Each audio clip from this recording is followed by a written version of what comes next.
to be different if we didn't blow ourselves up. So they said, let's ask for volunteers to come. Then we aren't interfering. They are agreeing to come and help the earth and the time it's needed. So they put out the call. Now, this theory came about through many years of my work. It didn't happen just through one person. I began to see more and more clients who were telling me the same story. And you know, if you get the same information from a lot of people, it's got to have validity. Well, something's going on. Now, you can't all make these stories up. Were these humans that had these pure souls, or okay, all right? Because none of these people know this consciously. It's never on a conscious level, because when you come into the Earth body, you forget. You forget your plan, you forget your contracts, you forget all of it. You're a human, that's it. Yeah, you're a human, you're here to have a human experience. So they came in, and they don't really know why they don't want to be here, why they don't like it here, why they don't fit in. But I began getting the story again and again and again. I don't want to be here, I don't like it here. Why are people so mean to each other? Why is there so much violence?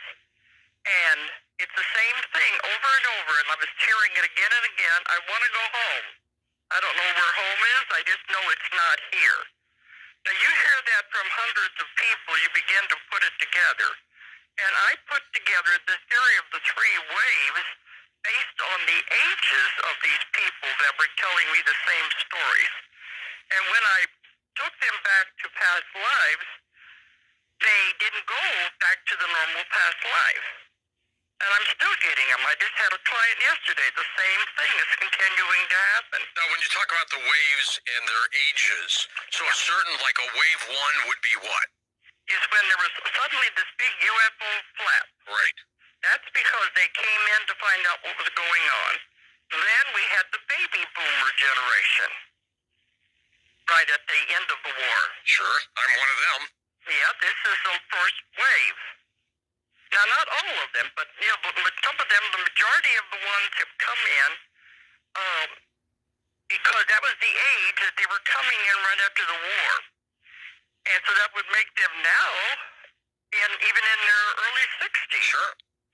And I've been working with this since the 1980s, so I've seen them gradually age. So the first wave, I think, goes like that, maybe late 40s, 50s, and 60s, that age group. Okay. And that first wave, anything special about them? Well, they had the hardest time of all. And I asked them one time, why did they have it harder than the second wave? They said, because somebody has to be the first, the trailblazer, the pioneer, to set the way. That's why it was so difficult. The ones that came after had it easier. But they're the ones that had the hardest time wanting to be here. They didn't like it. They don't like the violence. One thing about these waves is that your strong emotions frighten them. They can't handle it. Now, this can be fear, hate, anger, even strong love. They don't know how to handle it because they don't have the background that the normal person born on Earth has through many lifetimes. So they can't handle strong emotions. Sometimes they don't get married because they just can't be around other people, and they don't want to have children because children tie you to the earth. And when these souls come in, they come in with like a coating or a covering over their soul, so they will not accumulate karma. So they just want to do their job and get out of here. Was it that frustrating for them, Dolores? Oh, yeah. They have good families. They got good jobs. They just don't like it here. They don't know, what am I doing here? I don't belong. I don't understand my family. I don't understand this world. And, you hear it again and again. They think they're the only ones out there that feel this way.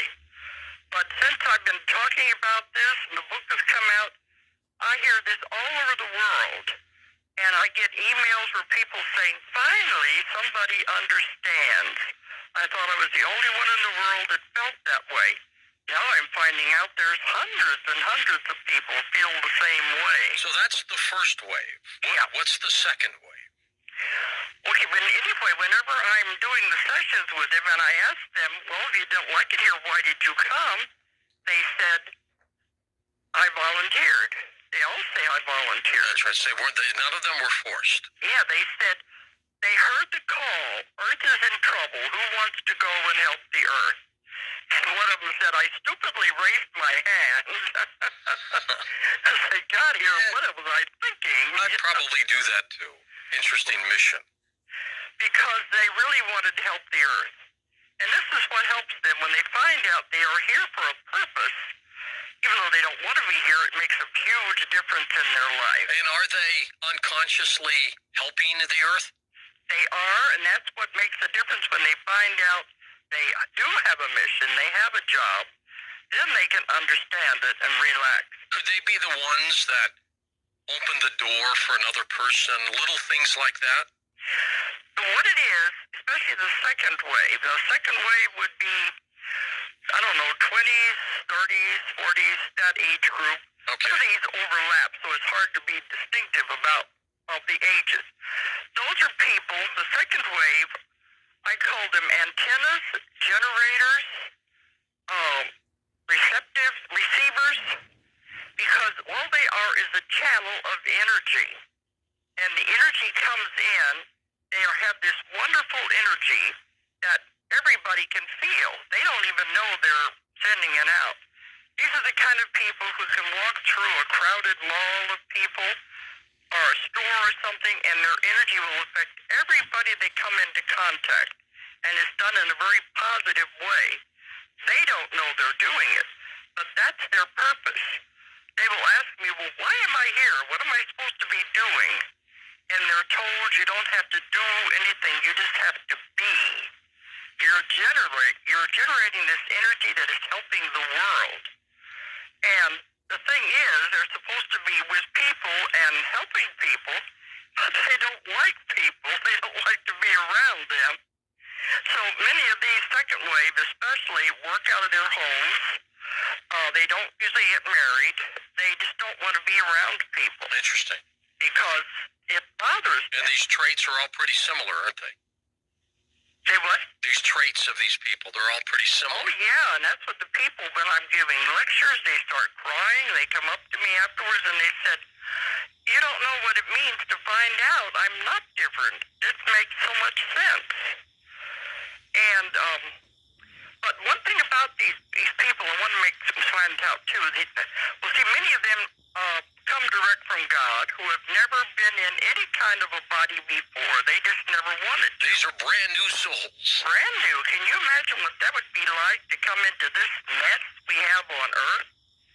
With no preparation, they don't know what's going on. It's very difficult to exist here. The other place they come from, there were ETs on spacecraft, on other planets, other dimensions. Some of them had even evolved as far as being a light being. Now, they were perfectly happy with their own life.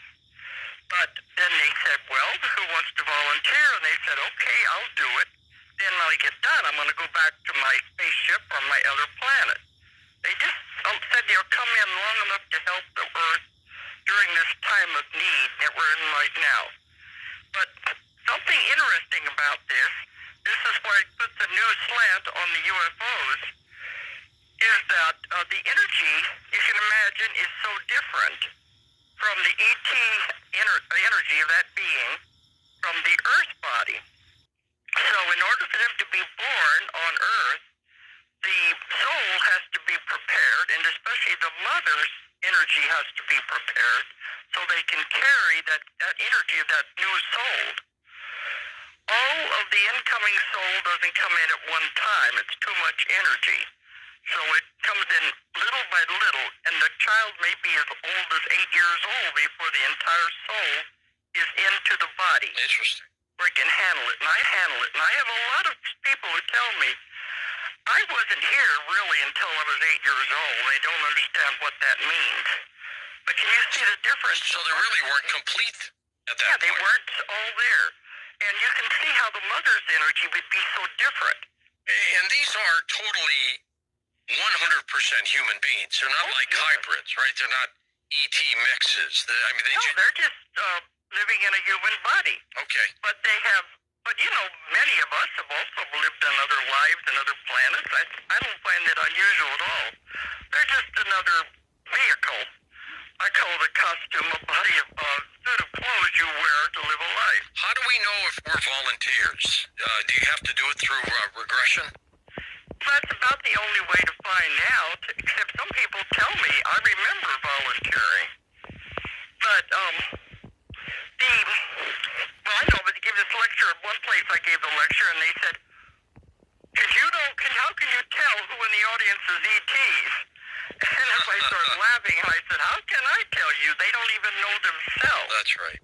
Because, see, you forget when you come in. And they don't possess any special mystical powers. They can't levitate. They can't do things like that. No, they're just living a life that they're wondering what in the world they're doing here. But they're a little more spiritual than most.